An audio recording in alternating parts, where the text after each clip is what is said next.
I think we're seeing the usual delayed spending. Consumers questioning, especially with major purchases, do I really need this now? But being more careful in checking the quality, the features, really the value of the purchase before making that purchase. I think they're really just being a little more careful. They don't want to make mistakes with purchases, especially in these times. I think we're also seeing an acceleration of price comparison beyond the usual going to different stores or going to a store and checking out various products. We're seeing consumers, especially in more developed markets, check something hands-on in the store and then go online and find that product for the best price. So it's really a balance of finding the right proposition, the right value, the right quality, and also the right price as well. All in all, consumers are still shopping. They're still going to stores, they're still going out, they still want stuff, but they're just really being more careful in what they buy. And I think that makes it more important for our clients, for marketers, to deliver the right proposition in store and really close the sale there. Not just about lowering the price to entice consumers, but also really reminding them or communicating the benefits and the value of the products in store to help push consumers to make the purchase. Channels, of course, a lot of it has to do with development over the various countries in Asia, but we're seeing a big growth in malls, or at least in popularity of malls among consumers that we talk to in ION Asia. This is especially true in markets like China, India, also here in Japan and Taiwan, and a few others. And what we're seeing is malls are becoming, it's not just the convenience of having various shops or variety of stores in one place, but in certain markets it's becoming a real leisure, a social sort of destination. So you're going not just for the shopping, you're going for eating, you're going to meet people, you're going to spend the day with your family.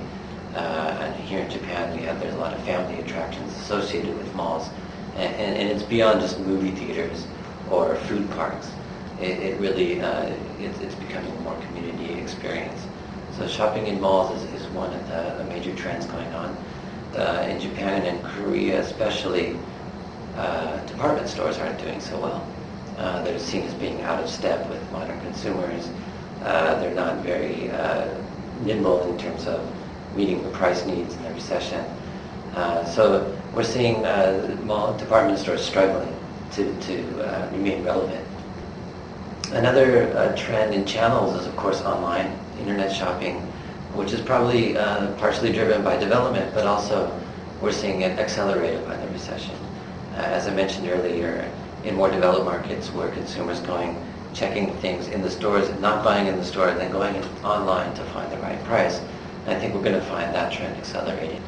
One of the interesting sites in Japan is kakaku.com, where you can compare anything and everything, any kind of product you can find on there with reviews and so forth, but they'll compare based on price and tell you where you can get it. There are also, of course, specialized, similar sites specialized for insurance and so forth, but the rise of sites like kakaku.com in Japan really underscore the trend towards shopping hands-on and buying online. Yes, I believe it will, especially, I think clearly the trend for online shopping. As consumers are migrating to buying things online, and as they become more comfortable buying online, it'll become an indelible part of their shopping patterns and behavior. Other trends like mall shopping will continue. Department stores may see a turnaround as they, if they're able to find ways of delivering a different kind of a differentiated experience to consumers.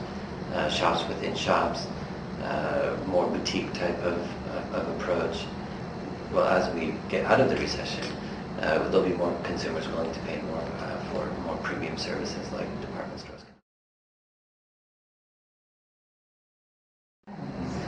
Well, obviously there's two key implications for brand owners. One is to be more strategic in their way of looking at holistic communications and providing coherent messaging and strategy across touch points. And of course, the store is the most important touch point coming up right now, as well as online. But understanding consumers in and out of the store as people, and applying that to your marketing programs, and delivering coherent and value messages across the board, across touch points, will become more and more important. And the brands that do it well are the ones that are going to come out of the recession healthy.